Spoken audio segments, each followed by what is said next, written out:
Tetras, vidas, vueltas y ejes del mundo. Es una ojeada plural al mundo y también un espacio en el que el auditorio y los conductores pueden reconocer varios ángulos de análisis.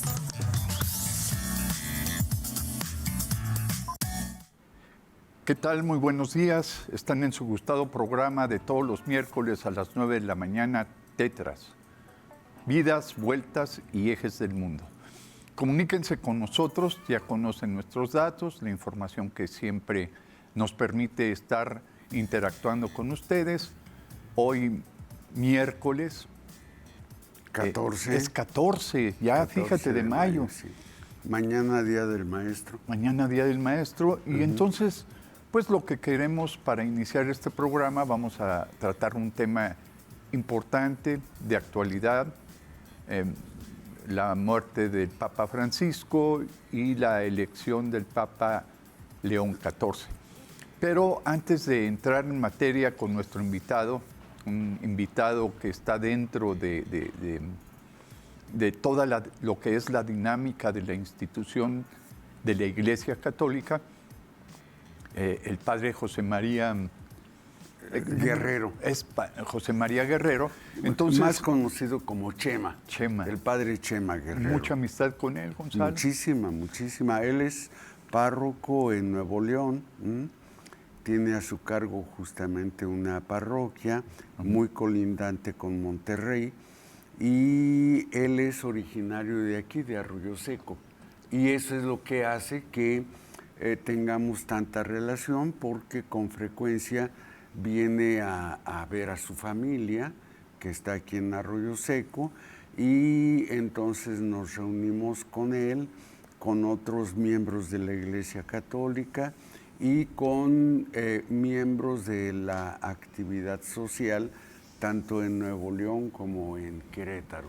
Y también me gustaría, antes de que entremos en contacto con él y empecemos nuestra entrevista y nuestros diálogos, pues hacer un reconocimiento público a lo que fue para la historia de Latinoamérica a nuestro amigo Pepe, el expresidente de Uruguay. Ah, claro, Que sí. acaba de morir, sí. Y que deja un legado de una propuesta de gobierno, pero sobre todo de humildad en las estructuras de gobierno.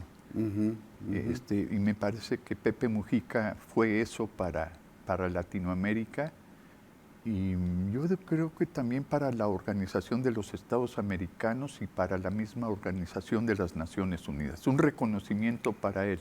Sí, cómo no, y desde muy joven, muy joven, comenzó a pelear denodadamente, esforzadamente, en favor justamente de los derechos de la población, particularmente de los más pobres en América Latina, y sobre todo en su ruta, en su espacio, que era Sudamérica y muy particularmente Uruguay. Sí. Él por eso, a final de cuentas, quedó como presidente uruguayo, y él fue apresado en varias ocasiones, torturado. Lo tuvieron años encerrado en un calabozo de 1 metro por 1 metro, sin poder ver la luz. Finalmente, por razones obligadas de los gobiernos posteriores, se dio la amnistía a aquellos que estuvieron perseguidos y presos, y es lo que le tocó a don José Mujica, ¿sí?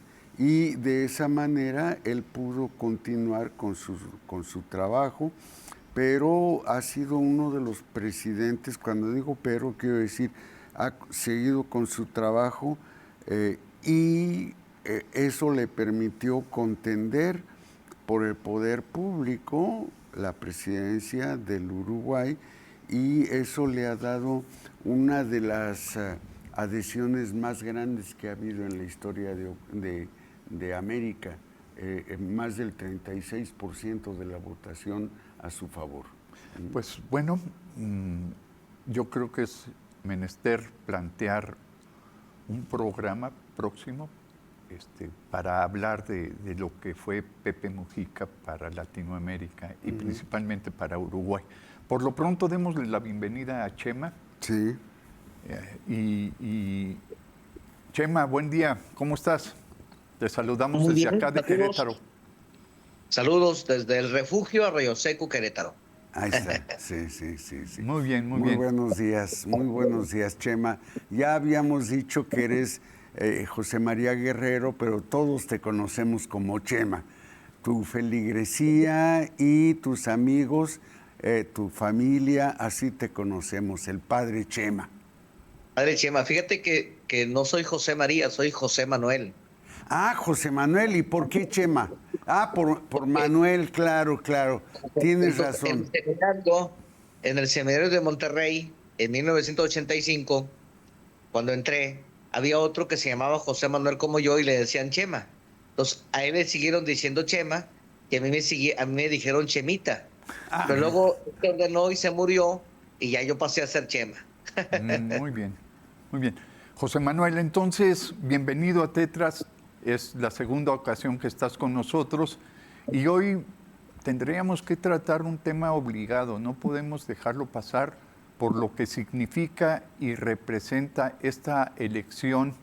Primero la muerte del Papa Francisco y su legado, y después la elección del Papa León XIV y las expectativas que se crean alrededor de esta elección, algunas expectativas de esperanzadoras, para ver si puede continuar con el legado de Francisco, y otras expectativas un poco de desilusión, porque no conocemos lo que puede pasar con este nuevo papado.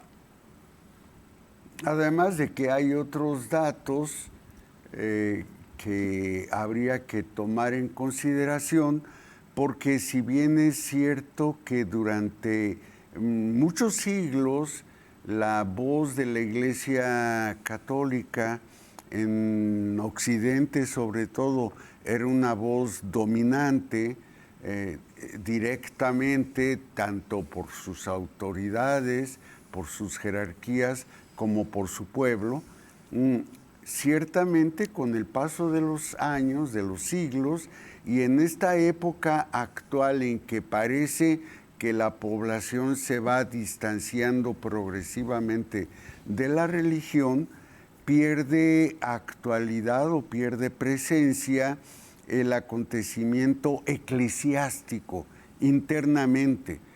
Dicho de otra forma, tal vez si esto hubiese sucedido hace 300 años, sería muy impactante el que un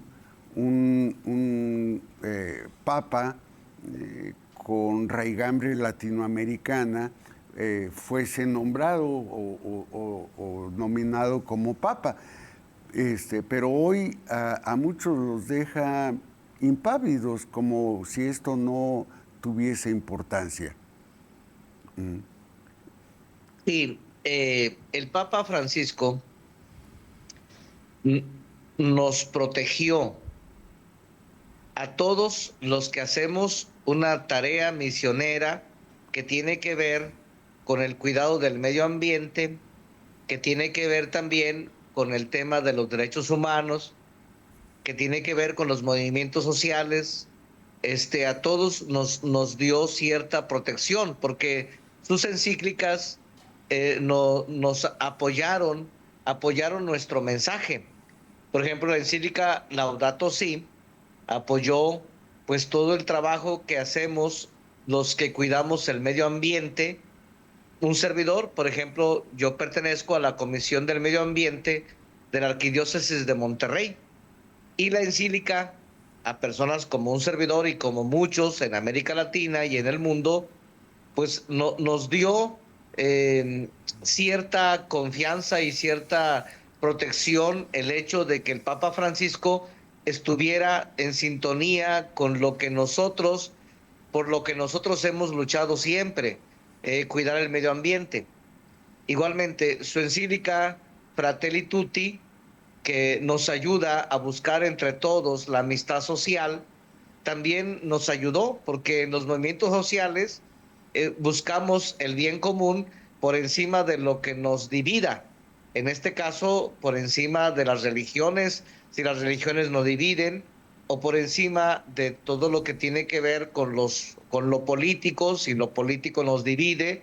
Entonces el Papa nos elevó la mirada, nos puso a buscar el bien común, nos ayudó a entender qué era la amistad social, y en cierta manera, en una iglesia, a veces bastante ultraderechista, donde hay mucho adoctrinamiento y donde hay mucha religión, pero falta a veces la espiritualidad, en una iglesia que a veces prefiere el dogma y prefiere los rezos a salir al encuentro de los demás, y a encontrarnos con los demás y a dialogar con el mundo. En una iglesia así, el Papa Francisco, su mensaje, pues nos dio mucha fuerza. Igualmente en una iglesia donde prefiere lo moral, donde reprueba lo sexual, y donde siempre participa en temas morales, pero está ausente en temas sociales, pues el Papa Francisco nos ayudó a entender que podíamos encontrarnos y caminar juntos. Esa es la herencia que nos deja el Papa Francisco. En este nuevo sumo pontífice, León XIV, encontramos algunos signos que nos dan esperanza. Uno de ellos es que ha sido misionero la mayor parte de su vida en el Perú. El Perú, que tiene para nosotros un significado especial, porque en Perú brotó lo que conocemos como la teología de la liberación, con el padre Gustavo Gutiérrez, peruano, sí, padre de la teología de la liberación. Claro. Entonces, el Perú, este sumo pontífice viene de las misiones del Perú, fue obispo en una zona con cierta pobreza del Perú. Y entonces ese signo, para empezar, nos da un poco de esperanza.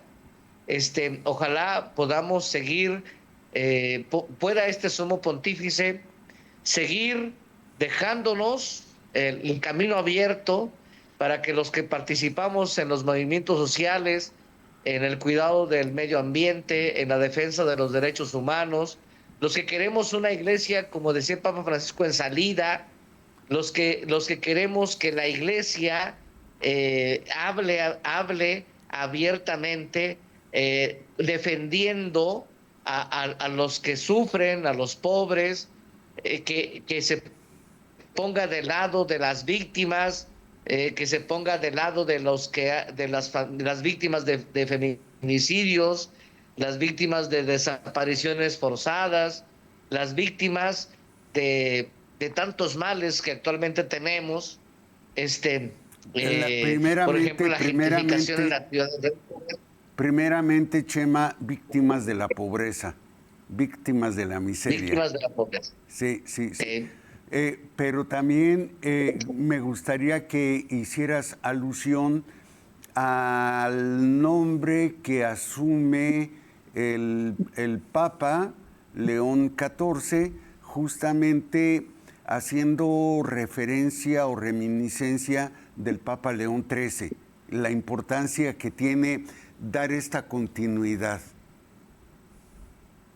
Eso me parece que es otro signo de esperanza. Si ya comentábamos ahorita que ha sido misionero en América Latina, el otro signo es el nombre que asume León XIII, porque ese nombre, León XIV, perdón, porque ese nombre nos conecta precisamente con León XIII, el Papa que en 1890-91 publicó la encíclica Rerum Novarum, allá cuando estaba en auge toda la revolución industrial, y él publica una encíclica donde ya no toca temas litúrgicos, ni no toca los temas dogmáticos, no toca los temas que están hacia adentro de la institución religiosa católica, sino que toca los temas que están hacia afuera. los temas sociales, los temas de los temas de los obreros, de los salarios dignos, justos. Y entonces este Papa León XIV, al asumir el nombre y darle continuidad al nombre de León XIII, nos da un poco de esperanza, entender, saber que va a estar al tanto, va a estar involucrado en los problemas sociales que hay en el mundo actualmente. En su primera aparición pública, pues habló del tema de la paz. El domingo pasado, pidió que cesen las guerras en el mundo y se refirió concretamente al tema de la guerra entre Rusia y Ucrania y al tema de Israel y pues Palestina, todo el tema de la franja de Gaza. Entonces, y que el Papa se involucre en esos temas desde los primeros días de su pontificado nos da esperanza, porque ya no viene a decir que nos encerremos otra vez dentro de los templos y la institución religiosa, sino que viene a decirnos que los problemas no están adentro en el culto, no están adentro del templo, los problemas no son dogmáticos, los problemas son sociales, los problemas tienen que ver con la vida, con la dignidad humana, con la libertad humana, con la paz en el mundo. Y eso es otro signo que en mi punto de vista nos está dejando un poco de esperanza. José Manuel, en la complejidad de la mundialización, la multiculturalidad que se está viviendo en la actualidad, es un problema muy serio para las instituciones religiosas en el mundo. Pero a mí me parece que también hay un reto muy importante al interior de la institución iglesia, el problema de las corrientes religiosas, de las fracciones que se están viviendo, que están teniendo entre ellos pugnas, diferencias. Y en este mundo complejo y en esta confrontación y conflictos al interior de la iglesia, el reto es buscar una unificación y también abrirse a los problemas sociales. ¿Sigue siendo esperanzadora la postura y el encargo que tiene ahora el Papa León XIV? Bueno, recordemos que en ese tema, todo el tema del clericalismo y todo el tema del patriarcado hacia dentro de la iglesia, en torno a esos temas, el Papa Francisco hablaba muy fuerte y propuso todo lo que él llamó la sinodalidad, es decir, caminar juntos. Una propuesta obviamente rechazada por la ultraderecha, por los altos jerarcas que simpatizan con la ultraderecha en el mundo. Cardenales que al Papa Francisco se le pusieron, digámoslo así, coloquialmente al brinco. Y seguimos con eso, es decir, hay movimientos jerárquicos muy fuertes, con mucho poder, con mucho dinero dentro de la iglesia, cardenales que compran departamentos, que se enriquecieron a partir del cargo religioso, obispos también, sacerdotes también, de todo. Y contra eso, ese tema de la sinodalidad, si lo retoma León XIV, yo creo que vamos por buen camino, porque es una forma de estar transformando a la iglesia hacia adentro para que la iglesia sea creíble hacia afuera. Recordemos aquello, no basta con ser creyentes, hay que ser creíbles. Entonces, buscando una conversión pastoral hacia adentro para ser creíbles hacia afuera, hacia el mundo. Entonces, hay temas que este sumo pontífice tiene que seguir retomando. Uno de ellos precisamente es el tema de la sinodalidad. Otros temas que también causan mucho ruido, como todo el tema de la pederastia clerical, y otros temas, igualmente otros temas que tienen que ver con una narrativa de odio hacia ciertos grupos sociales, como son las comunidades LGBTIQ y como son otras personas que a veces la iglesia tiene para ellos una narrativa, como son los divorciados vueltos a casar, etcétera. El Papa Francisco abrió puertas para que saliéramos y para que todos pudieran entrar, todos pudieran entrar a la iglesia y salir de la iglesia. Yo creo que esa apertura, que no es reciente, porque esa apertura viene desde el Concilio Vaticano II. Ya el Concilio Vaticano II hablaba de todo esto. Ese concilio que impulsó Juan XXIII y que culminó Pablo VI. Ese concilio que tenemos que seguir retomando, porque se hizo el concilio, se acabó en 1965, pero el concilio todavía no lo hemos exprimido, digámoslo así, para que la iglesia se renueve hacia adentro y pueda ir hacia afuera y encontrarse con todas y con todos. Entonces, estamos en ese camino y claro, estos temas de apertura, etcétera, siguen teniendo mucho rechazo todavía, en mucha jerarquía, y no se diga jerarquía, también en muchos laicos que no entienden que la iglesia tiene que abrirse para ser fiel al mensaje de Jesús y hacer posible el reino de Dios en medio de nosotros. Me llama la atención, Chema, que hayas hablado de la ultraderecha. Yo entiendo posturas políticas, posturas de gobierno en el mundo, que unos van a la ultraderecha, otros están en la derecha, otros están en el centro, otros hablan del centro izquierda, del centro derecha, y se plantean toda una serie de posturas políticas que exigen una forma de participación, sobre todo en Occidente, de la Iglesia, y buscan siempre como referencia al Papa, como que les dé desde su discurso o desde su presencia.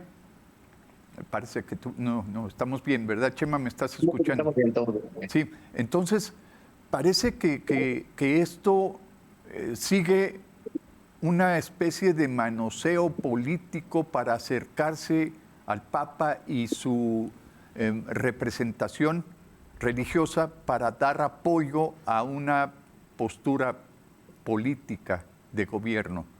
Ese es un problema también muy serio. ¿Me quieres decir que también al interior de la Iglesia se dan ese tipo de pugnas políticas desde la postura o desde las encíclicas que papas anteriores han dado y que el propio Papa León XIV tiene que dar ahora? Claro, precisamente le decimos pontífice al Papa en turno porque es puente. Tiene que, en esta pluralidad que también existe dentro de la institución religiosa, como es la Iglesia Católica, en medio de esta pluralidad, el Papa tiene que ser puente entre todos, eso es sinodalidad, caminar juntos, para que todos vayamos, no nos desviemos de nuestro objetivo principal, que es hacer brotar el reino de Dios entre nosotros, un reino de amor, de justicia, de paz, de verdad. Pero no podemos negar, no podemos decir que dentro de la institución religiosa todos somos muy santos y muy buenos. Yo entiendo que también abajo del altar, así como abajo del ring, abajo del altar también hay muchas patadas entre todos y hay también muchas traiciones y hay también muchos intereses que dentro de la alta jerarquía tal vez tengan que ver con intereses de poder y con intereses de dinero. Y entonces, por esos intereses de poder y de dinero, a veces también los jerarcas nos vamos acomodando a aquello que más privilegios pueda dejarnos. En México lo hemos visto muy claro, ¿no? En México hemos tenido altos jerarcas que apoyan abiertamente a ciertos partidos políticos o que apoyan abiertamente a ciertas instituciones poderosas y que allí están porque de allí van recibiendo ellos privilegios y que desde su realidad religiosa le dan el visto bueno a esas situaciones que muchas veces están afectando. Les pongo un ejemplo. Acá en Monterrey, allá en Monterrey, yo ahora estoy en la región Querétaro, bueno, en Monterrey, actualmente está la pugna porque los que tienen mucho dinero y mucho poder quieren hacer una gentrificación, desalojar a más de 500 familias y lo quieren hacer con la excusa de que le van a apoyar a la iglesia Arquidiócesis de Monterrey para que ponga una cruz monumental de 70 metros en un cerro que van a destruir obviamente, pero para cruzar del municipio de Monterrey hacia el municipio de San Pedro Garza García, que es de los municipios más ricos, no solo de México, sino de Latinoamérica, según dicen. Sí. Bueno, allí la iglesia está metida queriendo hacer una cruz monumental que arriba tendrá una capillita con el Santísimo Sacramento, pero que estará bendiciendo a los ricos de San Pedro. Y los pobres que van a desalojar en toda esa zona que se llama la Colonia Independencia y otras colonias, a los pobres, dicen los ricos van a rezar, pero a los pobres nos van a desalojar. Va a haber una gentrificación y en eso el hecho de que la iglesia ponga en lo alto de ese cerro una cruz ya está mostrando un apoyo total a esos proyectos de los que tienen dinero y tienen poder, y eso pues afecta a los pobres. Entonces la iglesia a veces se pone en esas cosas, porque ¿con qué cara vamos a ver a los pobres si la iglesia, si los desalojamos o si apoyamos esos proyectos de gentrificación? Así como ese caso en Monterrey, en México hay muchos y en el mundo hay muchos donde la iglesia a veces deja mucho que desear. Eso tendríamos que aceptarlo y tendríamos también, y en eso el Papa Francisco les insistía, por ejemplo, a los obispos mexicanos en su visita a México, les decía que se bajaran de los carros de los faraones y que no fueran obispos de aeropuerto y que se pusieran al servicio de los pobres. Y entonces, pues allí es donde a veces hacia adentro dejamos mucho que desear.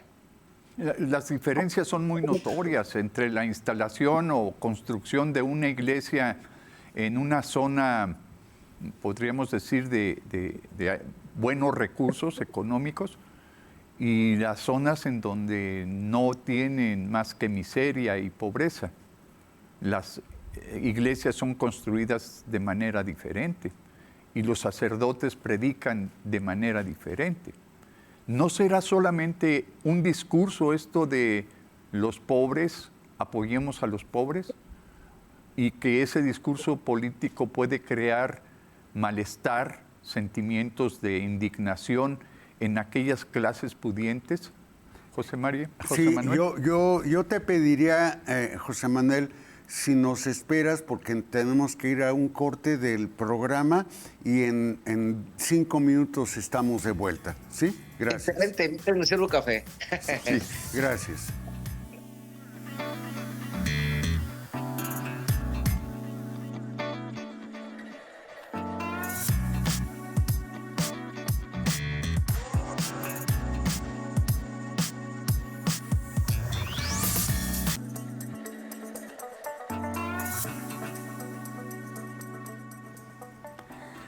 Pues estamos nuevamente en el programa, mi querido Chema, estamos nuevamente pensando en la importancia de la elección o la denominación de León XIV, el 14º León que ha habido en la historia de los papas, y su relevancia para la Iglesia Católica en general, pero creo que a nosotros nos interesa más su relevancia para América, porque es significativo que justamente León XIV, cuyo nombre secular es Roberto Francisco Prevost, ¿sí?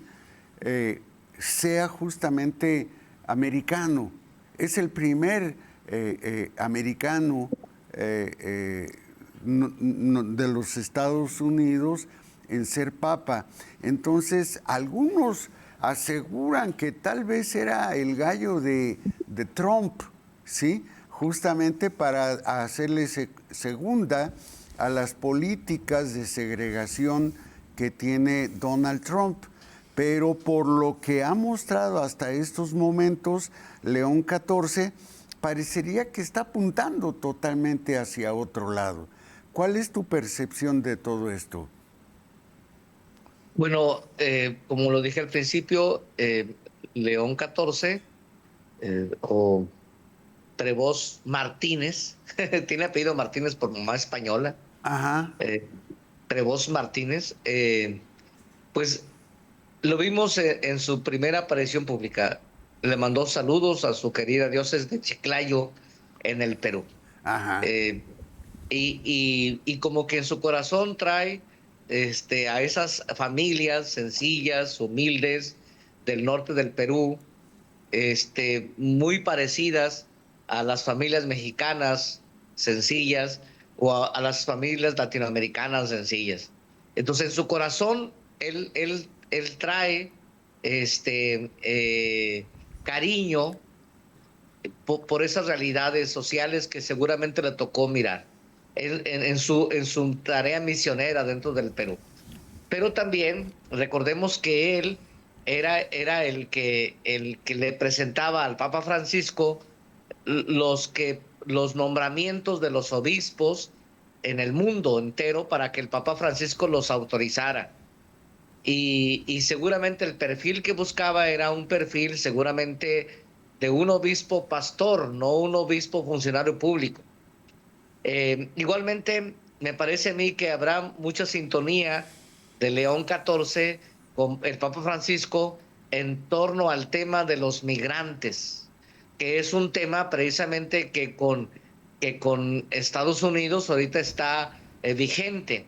Es decir, cómo hacer frente a esas políticas que el Papa Francisco señaló valientemente con una carta que en su momento le envió al episcopado de los Estados Unidos, haciéndoles ver que estaban muy tibios y que no estaban respondiendo por todas esas familias que estaban sufriendo la deportación pues masiva como está pasando. Entonces, me parece a mí que en un tema habrá mucha continuidad con el Papa Francisco, que será el tema de los migrantes.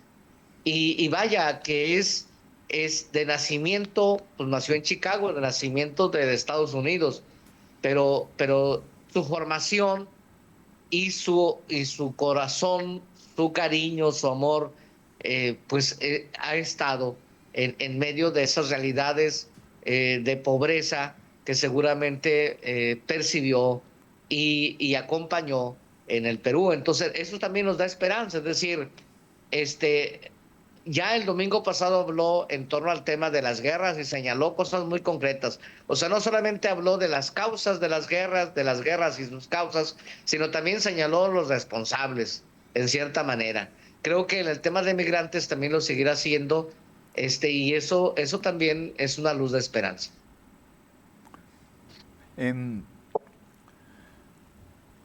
Donald Trump se vistió de papa y dio a conocer las imágenes de papa. Donald Trump expuso en un discurso que él iba a nombrar a su papa. La credibilidad de Donald Trump no es mucha en el mundo con este problema de los aranceles para el mundo, y que los pone, luego los quita, que los aumenta y luego no los vuelve a bajar. Entonces, no tiene credibilidad.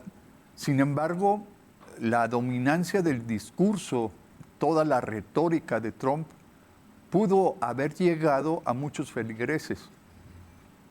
No, desde este discurso de Trump podría quedar la elección de León XIV bajo sospecha. José Manuel. No, me parece a mí que los cardenales electores, que esta vez fueron 133, no creo que se presten a un juego de eso, sabiendo su responsabilidad. Pero hay otra cosa, en ese tema que mencionas de que se vistió de papa. Yo comenté sobre eso con un amigo periodista de Ciudad Victoria, Tamaulipas, con mi amigo César Valdés. Comenté sobre eso y lo que concluíamos en nuestra conversación era lo peligroso que fue eso. Es decir, Trump, extrema derecha, recalcitrante, ultraderecha, republicano, etcétera, que representa los intereses de las personas poderosas del mundo, etcétera. Eso no es inocente. El que se haya vestido de Trump no es una broma inocente. ¿No? Tiene que ver con un quitar autoridad a una institución que tiene que tiene un líder universal, y que tiene mucha todavía credibilidad, todavía autoridad en el mundo. Es decir, acuérdense que así empezó el fascismo, quitando la autoridad a las instituciones que tenían autoridad. Entonces, lo que Trump se haya vestido de papa no es inocente. Tiene que ver con ese intento de las personas afines a Trump, de quienes están por encima de él, que tienen más dinero que él y tienen más poder que él, de quitar credibilidad a esta institución que es la Iglesia Católica, que en ese momento estaba en ese proceso de elegir a uno de los suyos para que los representara a todos en el mundo. Entonces, no fue algo inocente, me parece a mí. Fue así como, ni siquiera fue una broma de mal gusto, digámoslo así. Fue un intento de quitar autoridad. Y habrá católicos, habrá feligresía que sí, que sí simpaticen con ese tipo de mensajes, y que puedan, que puedan pensar que la Iglesia en el mundo, a pesar de sus muchos males que tiene hacia adentro, que le quitan fuerza para dar el mensaje del Evangelio hacia afuera, a pesar de eso, la Iglesia estaba en ese momento nombrando a su líder y a su pastor, a su puente universal, al sucesor de Pedro, y fue un intento muy burdo de la extrema derecha más recalcitrante, compuesta por los más ricos del mundo y los más poderosos, contra la Iglesia. Eso no podemos nosotros menoscabar. ¿No estaba dentro de aquellas ternas que estuvieron manejando la Iglesia para aspirar a pontífice, León XIV? Entonces, ¿no te parece que el cónclave de 133 cardenales no tardó mucho en su elección? 2 días, 2 vueltas en poder elegir a León XIV, cuando estaban 2 cardenales italianos, estaban un cardenal de Filipinas, como punteando, podríamos decir, las aspiraciones de papa, y de pronto sale este cardenal que tenía incluso poco tiempo de haber sido elegido por Francisco para estar en Roma. Bueno, recordemos que también la elección de Papa Francisco duró 2 días. O sea, a la 4ª votación salió él electo. Una cosa son los candidatos que va poniendo en el ojo público la prensa internacional, los medios de comunicación, que van candidateando algunos, digámoslo así. Pero acuérdense que hay un dicho que tiene muchos siglos en la Iglesia, que es: el que entra al cónclave como papa sale como cardenal. Por ejemplo, el Papa Francisco tampoco estaba en las listas de los candidateables que proponía la prensa hace 12 años, ¿no? Entonces, y luego este León XIV Recordemos nosotros que su puesto jerárquico, su servicio a la iglesia que él tenía, era un puesto muy importante, porque él era el que escogía a los que iban a ser obispos en el mundo entero, y luego el Papa Francisco pues les daba el visto bueno, pero el que hacía el trabajo de ir buscando obispos para a todas las diócesis del mundo, pues era él. Es decir, era un hombre, es un hombre en ese momento muy cercano al Papa Francisco, que incluso algunos comentan que desayunaba, almorzaba con él todos los sábados para platicar sobre los candidatos a obispos. Es decir, dentro de la curia romana y tal vez dentro de la iglesia, él tenía una posición muy importante. Precisamente, por ejemplo, el arzobispo cardenal de Guadalajara, Francisco Robles, comentó en una entrevista que después del almuerzo, cuando se dieron la tercera y la cuarta votación, después del almuerzo, ya habían pasado las dos primeras, que después del almuerzo, que él se sentó en el autobús con el hoy Papa León XIV, y que ya para ese momento, pues, el con el que simpatizaban la mayoría era él, que el único que había hecho frente era Parolín, pero que ya los obispos, ya el consenso para elegirlo a él era muy fuerte. Muy bien, no queda bajo sospecha. El cónclave tiene sus propios criterios y toma sus propias decisiones. Ahora, Sí, claro. a mí me gustaría de alguna manera, José Manuel, regresar a algo que ya planteabas en la primera parte de Tetras de hoy, y es lo relativo a que parece que en la Iglesia Católica específicamente se van abandonando ciertos temas como el litúrgico, como el religioso hacia adentro, etcétera, para voltear los ojos hacia el mundo entero. Parecería que el mundo de hoy está reclamando a gritos, está reclamando con voces de muerte incluso la atención de toda la ciudad, de todo el país, de todo el continente, de todo el mundo. Y en ese sentido, yo preguntaría si justamente se advierte precisamente en León XIV, desde su toma de nombre oficial como Papa, hasta los primeros movimientos que está haciendo, si no se advierte también esa entrega al mundo, como abandonando viejas prácticas religiosas de la Iglesia Católica.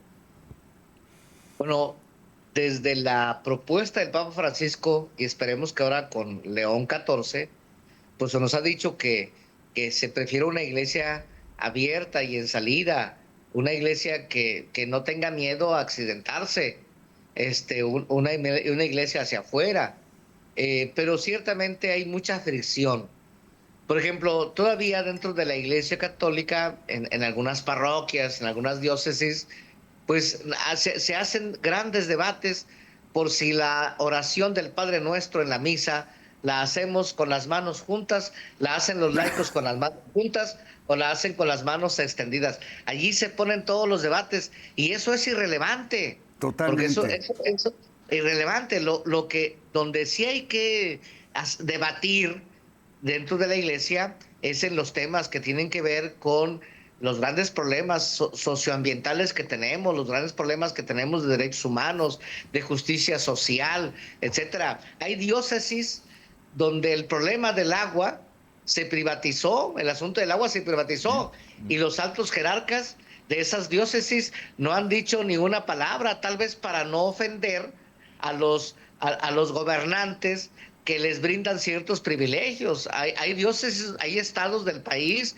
y diócesis donde el agua se privatizó y donde de los altos jerarcas que dirigen la diócesis no ha habido no han dicho esta boca es mía, no se han puesto del lado de la población que carece de agua, sobre todo en los lugares de las periferias o en los lugares de áreas campesinas. Y eso es muy grave, es decir, estamos enfocados en cómo rezar, en el catecismo, en la doctrina, en los dogmas, en repetir el credo, pero no estamos debatiendo, y esos son problemas que no es que el Papa no los esté impulsando o no quiera transformar esas realidades. Lo que pasa es que eso abajo, acá abajo hacemos nuestros caprichos y no está permeando abajo. Es decir, hay diócesis incluso donde actualmente no hay un responsable, un encargado de la Comisión del Medio Ambiente de las diócesis, como lo pidió el Papa Francisco después de que publicó su encíclica Laudato Si, para que desde abajo estuviéramos cuidando el medio ambiente. Hay diócesis que no tienen encargado porque les parece irrelevante eso. O, por ejemplo, recuerdo yo en Monterrey un conflicto con el tema Madres Desaparecidos que yo siempre he acompañado. Le pedimos al encargado de la pastoral social en ese momento en la Arquidiócesis de Monterrey, oye, permíteles aquí en tu parroquia, aquí en la comisión, donde está la base de la pastoral social de la Arquidiócesis de Monterrey, un saloncito para que se reúnan las madres desaparecidos y para que platiquen sobre sus problemas y sobre sus estrategias para seguir buscando a sus hijos. Y obviamente a esa petición que les hicimos, oídos sordos, porque para ellos eso no es importante. Entonces estamos en esa bronca hacia abajo, que a veces lo que dice el Papa arriba, pues no permea hacia abajo, porque somos demasiado orgullosos y queremos seguir atados a un pasado glorioso y no nos damos cuenta que hoy en día las realidades han cambiado completamente. Tú te has estado refiriendo a dos grandes problemas sociales que tenemos.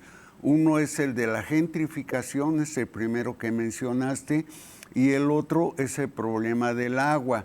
Pero parecería que han llegado como a luz a la población un montón de problemas más, como por ejemplo el empleo, como por ejemplo el desarrollo de la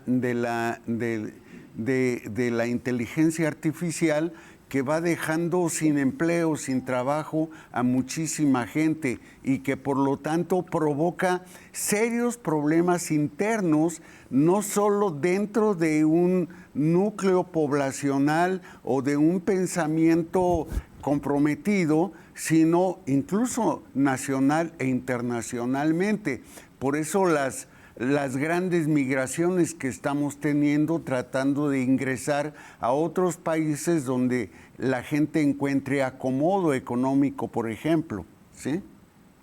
Yo espero que el Papa León XIV, después de ponerse así por León XIII, el que habló sobre los derechos laborales, los derechos de trabajo, los derechos de los obreros, ojalá nos ilumine en su magisterio con temas sobre esos, para eso impulsarlo desde abajo, incluso desde dentro de la iglesia. Los empleados de la iglesia están mal pagados también.